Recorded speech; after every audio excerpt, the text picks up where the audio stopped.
आज के इस तकरीब के सदर इस कैंपस के रवा पूरे इंडिया में जितनी भी अक़लियती इंस्टीट्यूशंस हैं, चाहे वो मुसलमानों की हो, चाहे वो जैनों की हो, चाहे वो सिखों की हो या बुद्धिस्ट, उन सभी के सलाहकार रहनुमा जनाब डॉक्टर पी इनामदार साहब, हम तमाम के लिए एक आइकन हमारी बड़ी बहन आबिदा बाजी, जिनकी दावत पे हम तमाम यहाँ इकट्ठा हुए हैं और जिनकी एनर्जी और जिनकी जवानी से हमेशा मुझे पर्सनली जलन हो, वो शब्बीर अंसारी साहब। आज जो हम सभी को अपने नॉलेज के साथ शेयर करेंगे वो एडवोकेट मोमिन साहब, महाराष्ट्र के अलग अलग खित्ते से, अलग अलग जिलों से आप तमाम लोग यहाँ आए हैं। आप तमाम का खैर मकदम करते हुए मुझे आज इस इतने इम्पोर्टेंट टॉपिक पर हो रहे कॉन्फ्रेंस में मदऊ करने के लिए मैं ऑर्गेनाइजर्स का सबसे पहले तो तहे दिल से शुक्रिया अदा करना चाहूँगा। पहला शुक्रिया तो इसलिए कि वक्त प्रॉपर्टी को किस तरह यूटिलाइज किया जाए इसके इस इंपॉर्टेंट कॉन्फ्रेंस में का आपने मुझे हिस्सा बनाया। दूसरा शुक्रिया इसलिए कि मैं हमेशा इनामदार के साथ में हम इंतजार करते हैं कि कब उनको सुनने का मौका मिले, कब उनके साथ डैश शेयर करने का मौका मिले। तो आपने फिर से वो मौका फराहम किया, इसलिए भी आप तमाम का शुक्रिया। आज के टॉपिक में एक बहुत इंपॉर्टेंट वर्ड है,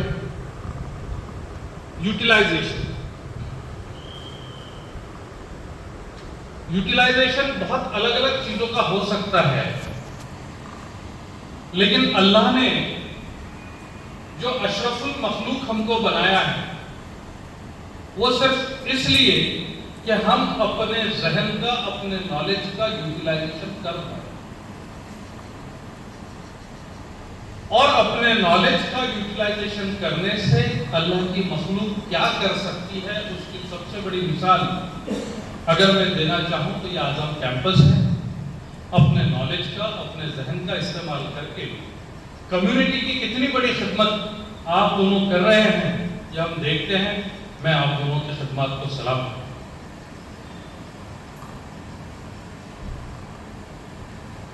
तहरीक-ए-औक़ाफ़ इस ऑर्गेनाइजेशन के कामों को हम तकरीबन पिछले 10 सालों से क्लोजली मॉनिटर करते हैं, क्योंकि वकील और 30 साल की प्रैक्टिस वाला वकील को डीएनए में कुछ चीजें आ जाती है। वो सबसे पहले होता है शक करना, कि जो भी कुछ काम करता है उसकी नीयत पे शक करना, ये डीएनए में आ जाता है।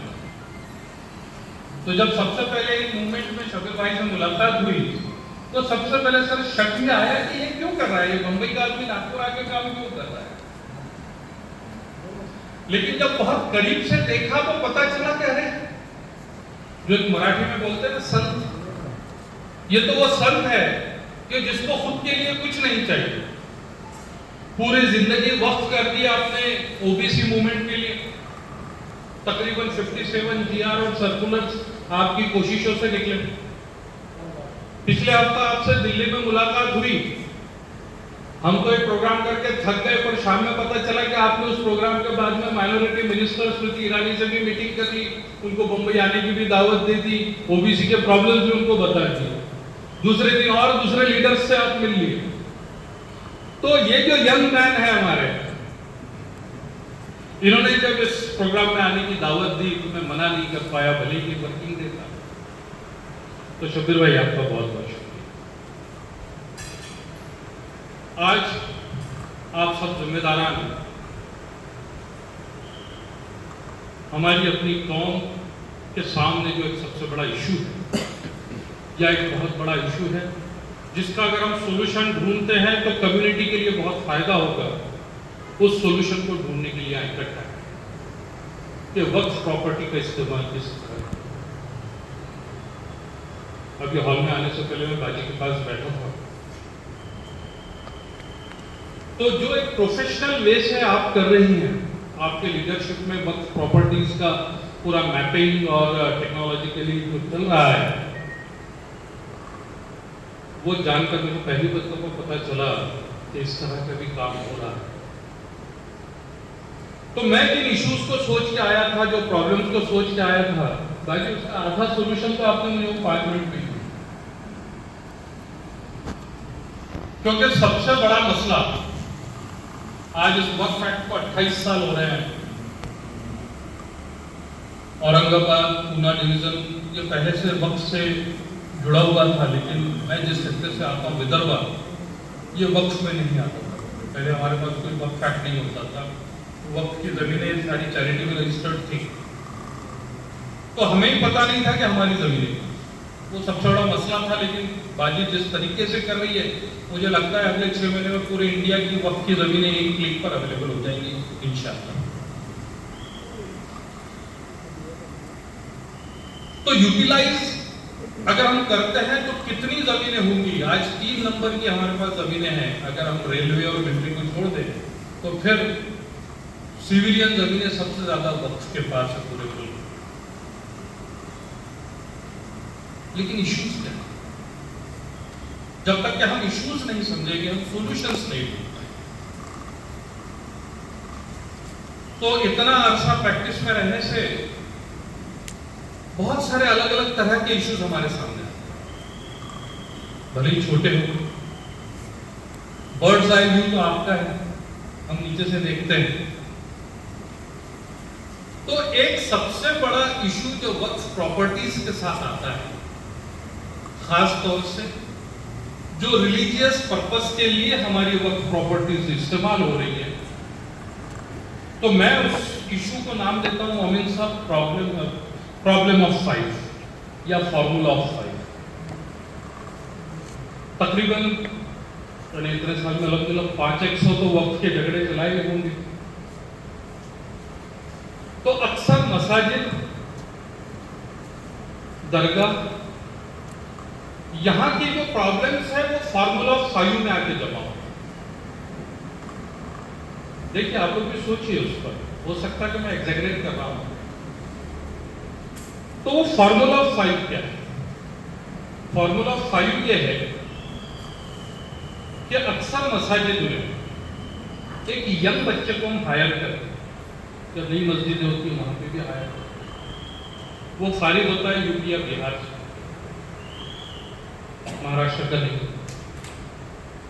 वो यहां आने के बाद इंतहाई शरीफ बच्चा होता है, अपने इमामत काम से काम करता है। उसके बाद वो मार्क करता है उस मस्जिद में आने वाले या उस शहर में रहने वाले 2 सेठ लोगों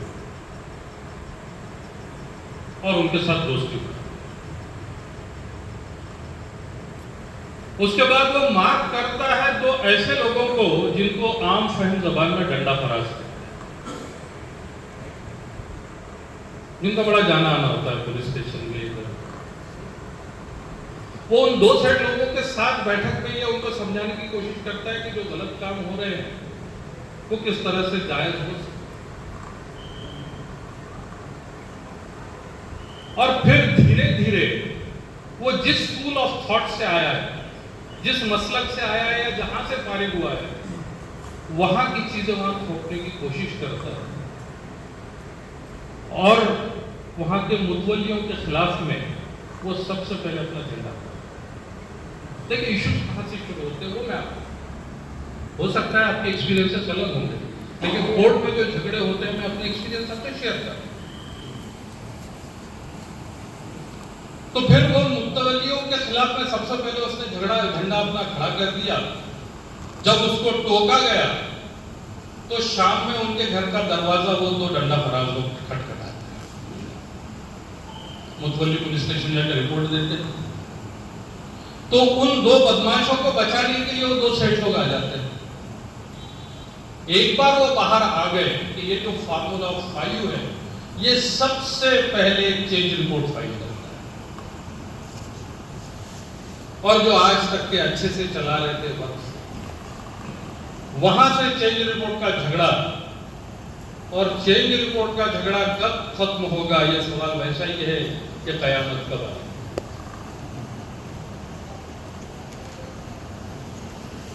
तो आप सब जिम्मेदारान हैं। इस तरह के इश्यूज हमारे इंस्टीट्यूशंस में आ रहे हैं क्या? अब आप मार्क कीजिए तो इसका सॉल्यूशन क्या होगा ये भी आपको सोचना। प्रोटेक्शन ऑफ वक्फ प्रॉपर्टी की जब बात आती है तो मैं सबसे पहला सवाल करता हूं कि प्रोटेक्शन फ्रॉम हुम, किससे प्रोटेक्ट करे?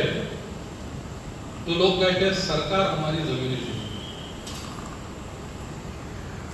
कुछ लोग हमारे जमीनों पर कब्जा कर रहे हैं। तो मैं अक्सर ये सवाल करता हूं खासतौर से विदर्भ में कि आप किन जमीनों की बात कर रहे हैं, आप किन प्रॉपर्टीज के तहफ्फुज की बात कर रहे हो, कहां है वो प्रॉपर्टी? तो फिर दूसरा इशू ये आता है सामने कि सबसे पहले अगर हमको प्रोटेक्ट करना है, देखिए हम अपने घर में बैठे हैं, हम ही लोग हैं, बंद दरवाजे के पीछे की चर्चा है, तो हमको सबसे पहले ये सोचना है कि प्रोटेक्शन किससे? तो जब मैं अपने आप से सवाल करता हूं तो जवाब निकलता है प्रोटेक्शन हमसे, क्योंकि मुतवल्ली सब जगह हम हैं, बेनिफिशियरी सब जगह हम हैं। तो हमसे कैसे?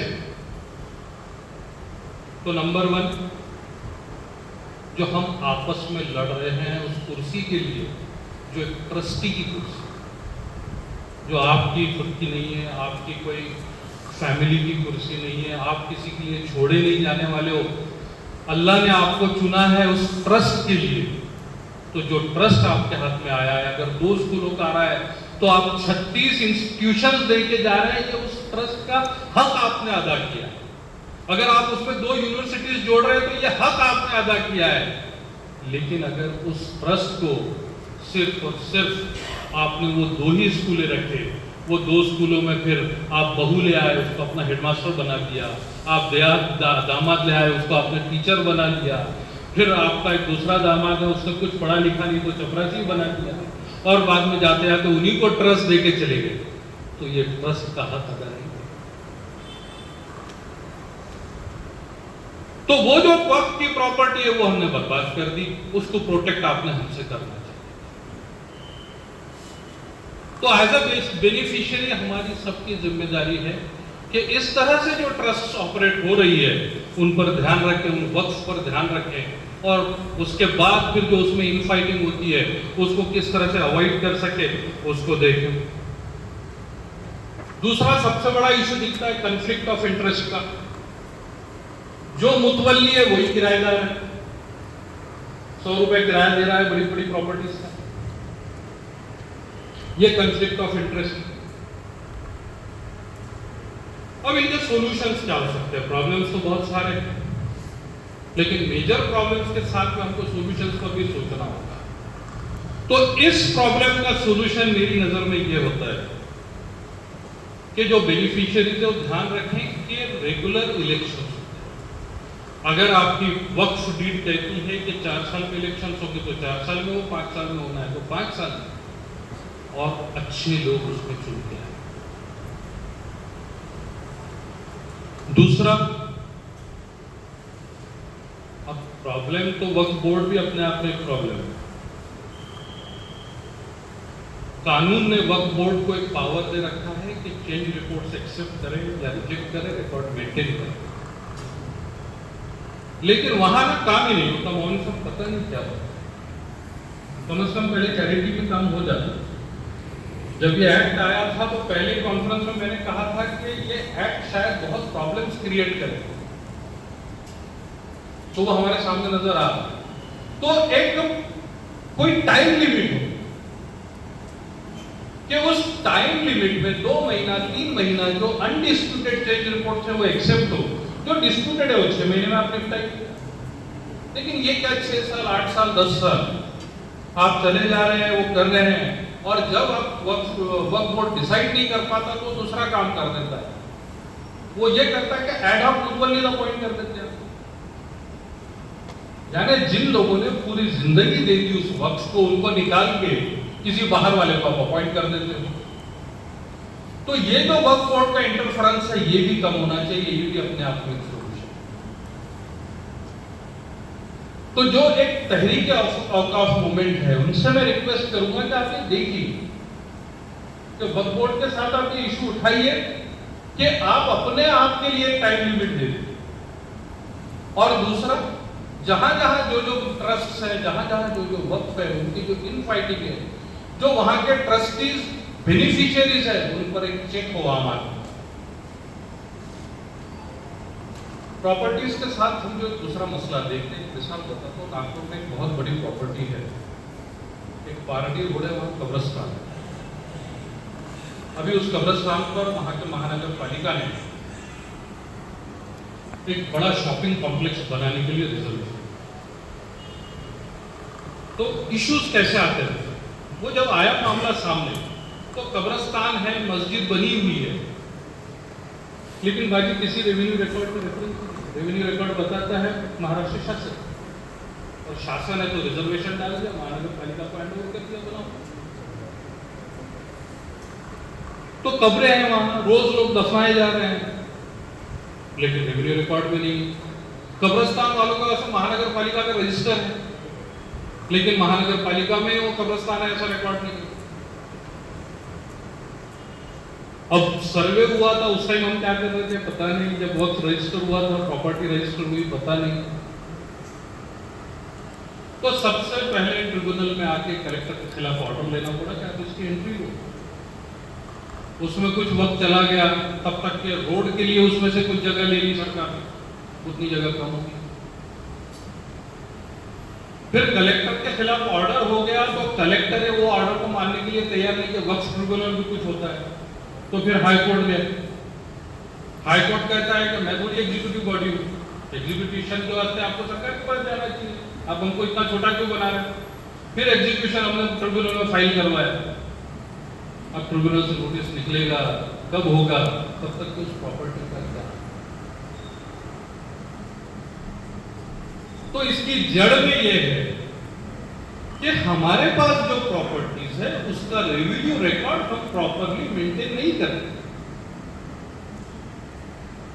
देखिए, आपको एक बात समझना चाहिए कि आप अपने आप को अक़लियत कहते हैं और आप मेजॉरिटी में नहीं हो, तो कानून तो आप खुद बना नहीं सकते, डेमोक्रेसी मेजॉरिटी से चलेगी।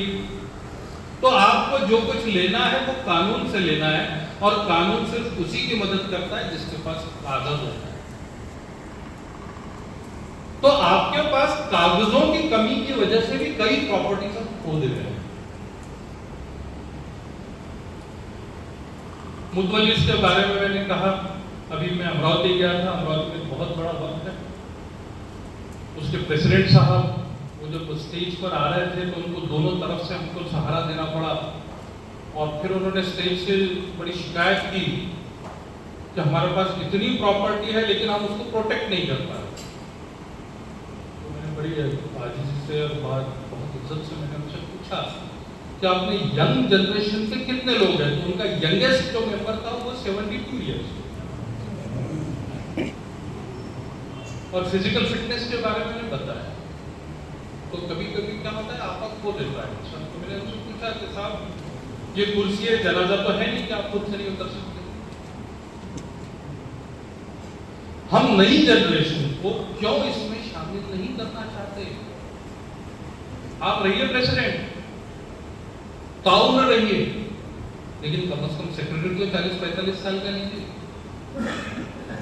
नए लोगों को शामिल कीजिए, जिम्मेदारी का एहसास कराइए। तो ये एक जो मसला है, उस वजह से भी रजिस्ट्रेशन नहीं हो पाए, क्योंकि पुराने लोगों का डॉक्यूमेंटेशन से बहुत ज्यादा ताल्लुकात रहा नहीं था। मराठी में सारे डॉक्यूमेंटेशन होते हैं, उनकी पढ़ाई उर्दू में हुई थी, फारसी पढ़ी थी उन्होंने। वो नहीं कर पाए, तो आज हम वो प्रॉपर्टी जो लूज करे जा रहे हैं, जिसको हमको रोकना होगा। दूसरा, हमारी मसाजिदें, हमारे मदरसे, इनका कोई सैंक्शन मैप नहीं है। जब इनको Maharashtra regional town planning act के सेक्शन 53, 54 की नोटिसेस आती है, और जब वो दौड़े दौड़े आते हैं, साहब वो तोड़ने आ रहे हैं, तो भैया तुमने सैंक्शन कहाँ कराया है? तो ना नगर पालिका में एंट्री है, महानगर पालिका में एंट्री नहीं है, और सैंक्शन कभी दिया नहीं। क्यों? तो बोले परमिशन नहीं मिलती ना मस्जिद के लिए। ऐसा तो कानून मैंने अपनी जिंदगी में नहीं पढ़ा कि आप मस्जिद बनाना चाहो और परमिशन नहीं मिलती। हो सकता है कि आप जिस तरीके से बनाना चाह रहे हैं, जहां पार्किंग के लिए जगह नहीं छोड़ना चाह रहे, फायर के जो नॉर्म्स है उनको फॉलो नहीं करना चाह रहे, तो हो सकता है कि आपको उसके लिए परमिशन नहीं मिल रही कि आप कानून से चलना नहीं चाहते।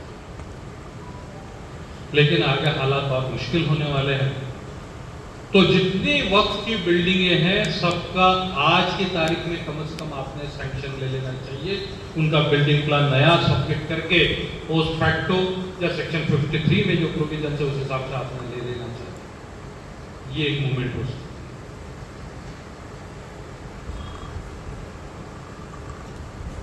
इस मूवमेंट को और एक सॉल्यूशन ढूंढना चाहिए। जैसा आज आपने मोमिन साहब को, मुझे लगता है बंबई में सबसे ज्यादा वक्त की केसेस मोमिन साहब ने। हर जिले में वकील अवेलेबल है मुसलमान लोगों को। मसला ये है कि वक्त वाले उनके पास पहुंचते। अक्सर इसमें हम किन्हीं और वकीलों को हाजिर होते हुए देखते। इतने साल वक्फ बोर्ड के लिए अपियर जब हम होते थे, तो अक्सर देखते थे कि वक्फ के लिए वो वकील अपियर हो रहे जिन्होंने नहीं होना चाहिए, जिनका इंटरेस्ट कहीं और है। तो वक्फ प्रॉपर्टीज उसके लिए डिफेंड नहीं होती। तो तहरीक औकाफ ने पूरे महाराष्ट्र के हर जिले से 3-4 वकीलों के पैनल्स को इकट्ठा करना चाहिए, जो ऑलरेडी वक्फ का काम कर रहे हैं या नहीं कर रहे हैं। उनमें वक्फ के लिए अवेयरनेस क्रिएट करना चाहिए। देखिए, वो प्रोफेशनल है, वो अपने दाल रोटी की तलाश में, उसको सेंसिटाइज करना बहुत जरूरी है कि वो आए, सबके साथ जुड़े, और ये एक ऑर्गेनाइज्ड वे से हो सकता है। जो वक्फ के काम करने वाले वॉलंटियर्स है, लीडर्स है, आप कुछ मत कीजिए, मैं बहुत छोटा आपको आइडिया देता हूं। आप महीने में कोई भी एक दिन खुद के लिए तय कीजिए, और वो 2 या 3 वकील जो आपने उस जिले के चुने, उनके साथ एक कप चाय तो पीजिए। हो सकता हम लोग उतने अच्छे नहीं हैं, लेकिन उतने बुरे भी नहीं है कि महीने में एक बार आप हमारे साथ चाय नहीं पीते। तो एक सेंसिटाइज होते हैं कम्युनिटी के इश्यूज के, वो आपको करना बहुत बहुत बहुत जरूरी है। अगर वो नहीं करेंगे तो फिर और मुश्किल होती जाएगी। तीसरा इशू है कि ऑफिसर्स जो होते हैं रेवेन्यू के, पुलिस डिपार्टमेंट, इनको वक्त ये वर्ड ही नहीं। देखिए, आज क्या पिछले 25 साल से हम एक वर्ड सुनते आ रहे हैं, अपीजमेंट। मराठी में कहें तो लांगुल चालून, लांगुल चालून, that is the word for appeasement. और ये इल्जाम लगता है कि भारत में सरकारें मुसलमानों का अपीजमेंट करती। और अभी अगर आप सोशल मीडिया उठा के देखें तो वक्फ एक्ट को भी अपीजमेंट कहा जाने लगा। उन्हें पता नहीं है कि वक्फ एक्ट क्या है। और जब सोशल मीडिया कोई अफवाह फैलाना शुरू करती है तो अफवाह कितने दूर तक के जाती है हम सब जानते हैं। तो वो ऑफिसर्स भी सोशल मीडिया देखते हैं, उनको भी ये लगने लगता है कि अरे अपीजमेंट है। तो उन ऑफिसर्स को भी सेंसिटाइज करने की जरूरत है। ऑफिसर्स सेंसिटाइज नहीं होने की वजह से कई सारे काम नहीं होते। अब एनक्रोचमेंट, हमारे पास में कई तरह के एनक्रोचमेंट्स हैं। सबसे पहला एनक्रोचमेंट है जो हमारे किराएदार है, जो 3 साल से ज्यादा के हो गए, वो अपने आप में कानून से एनक्रोचमेंट हो गए। कई सारे किराएदार हैं जो किराया ही नहीं दे रहे, वो एक एनक्रोचमेंट हो गया। फिर कुछ गैर कानूनी एनक्रोचमेंट्स हैं कि जिनकी एंट्री गैर कानूनी है। अब एनक्रोचमेंट हटाने के लिए अमेंड किया गया वक्त है, लेकिन वो अमेंडमेंट कैसा, यानी क्यों सेंसिटाइज करना जरूरी है मेरे कि सेक्शन 51 में मैं वक्फ बोर्ड के पास जाऊंगा, फिर अगर सीओ को ऐसा लगता है प्राइमा फेसी कि हाँ एंक्रोचमेंट है, तो सीओ उस एंक्रोचर को नोटिस इशू करेंगे। सीओ जब उनको नोटिस इशू करेंगे, वो आएंगे, हाजिरी देंगे, हियरिंग होगा। अगर सीओ साहब को ऐसा लगता है कि एंक्रोचमेंट हुआ है, तो वो फिर उसको बोलेंगे कि तुम खाली कर। वो नहीं मानेगा तो सीओ साहब फिर ट्रिब्यूनल के पास जाएंगे, फिर ट्रिब्यूनल उस एंक्रोचर को नोटिस इशू करेगा, फिर उसको सुनेगा, फिर वो ऑर्डर पास करेंगे कि आप खाली कर दो। फिर वो खाली नहीं करेगा तो आपको वहां की लोकल जो रेवेन्यू अथॉरिटी में मैजिस्ट्रेट है उनके पास जाना है, फिर एग्जीक्यूटिव मैजिस्ट्रेट नोटिस इशू करेगा, वो आएगा, जवाब देगा, वो कोई ऑर्डर पास करेगा, उस पर अपील होगा, फिर पुलिस की मदद मांगी जाएगी। अब कितने जनरेशंस ये सेक्शन 51 से सेक्शन 54 वक्फ एक्ट तक के पहुंचने में चलेंगे, और फिर उस टाइम जो एग्जीक्यूटिव मजिस्ट्रेट बैठा है या पुलिस वाला बैठा है, उसको वक्फ प्रॉपर्टी का इंपॉर्टेंस भी तो मालूम होना चाहिए। तो इसका क्या इलाज? तो इसका इलाज सबसे पहला यह है कि जो चीफ एग्जीक्यूटिव ऑफिसर वक्फ बोर्ड में बैठा है, उनको सेंसिटाइज किया जाए कि सर आप जो यहां बैठे हैं, आप ट्रस्टी हो, आपको ये स्पीड अप करना है। स्पीड अप करके इसमें जो बीच में दोनों तीनों चीजें हैं उनको कम किया जाए। वो कानून शबीर भाई, वो अमेंडमेंट आप जो 13 तारीख को बोल रहे हैं, वो ये अमेंडमेंट कि वो पावर्स जो है एग्जीक्यूशन के, वो वक्फ बोर्ड के पास आए। लेकिन वक्फ बोर्ड काम कैसा करेगा? अगला मसला ये होता है कि वक्फ बोर्ड को सीओ ही नहीं मिलते, क्योंकि कानून ये कहता है कि डिप्टी कलेक्टर रैंक का मुसलमान ऑफिसर। अब इनाम लाता बहुत कोशिश कर रहे हैं कि हमारे ज्यादा से ज्यादा कलेक्टर और डिप्टी कलेक्टर निकले, लेकिन निकाल नहीं पा रहे हैं। तो आज जरूरत ये आन पड़ी है कि ऑल इंडिया लेवल पे एक वक्फ कैडर हो, जिसमें सारे मुसलमान ऑफिसर्स को उस कैडर में शामिल किया जाए ताकि उनकी पोस्टिंग दी जा सके, वरना इंडिया के मैक्सिमम वक्फ बोर्ड खाली है। यहाँ कभी किसी महाराष्ट्र में कभी किसी जज को लेके आना पड़ता है, कभी लोअर ऑफिसर को ले आना पड़ता है, कभी हायर ऑफिसर को ले आना पड़ता है। जिनका वक्त से कोई प्यार नहीं, उनका अपने ओरिजिनल डिपार्टमेंट में वापस जाना है। जिन्होंने वक्त से प्यार बताया तो उनके घर से 2-2 नोट्स काउंटिंग मशीन मिली, करेंसी काउंटिंग मशीन। बदकिस्मती हमारी। तो वक्फ के जो सीईओज हैं उनको सबसे पहले सेंसिटाइज करने की जरूरत है। उसके बाद जरूरत मांग पड़ती है कि वक्फ बोर्ड, पूरे वक्फ बोर्ड को बिठा के वक्फ एक्ट समझाने की।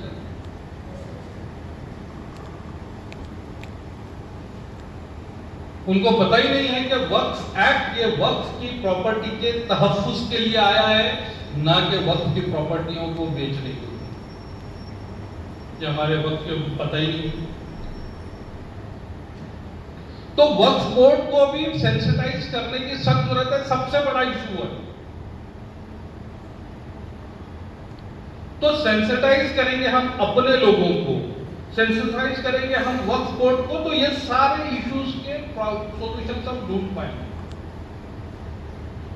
और उस दिशा में पहला कदम बाजी लीजिए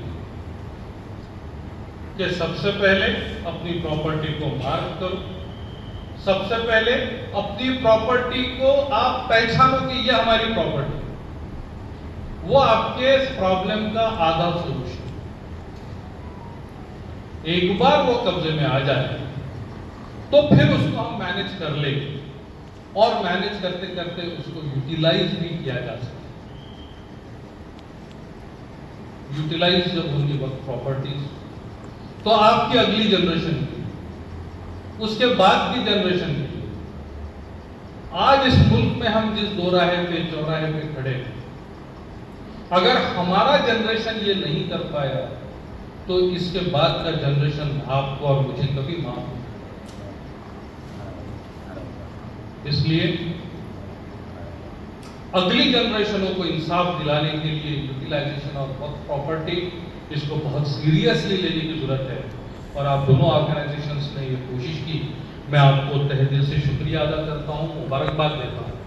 और आप तमाम महाराष्ट्र के अलग अलग कोने से इस मसले पर आज दिन भर डिस्कशन करने के लिए इकट्ठा हुए हैं, आपको भी बहुत बहुत मुबारकबाद देता हूँ।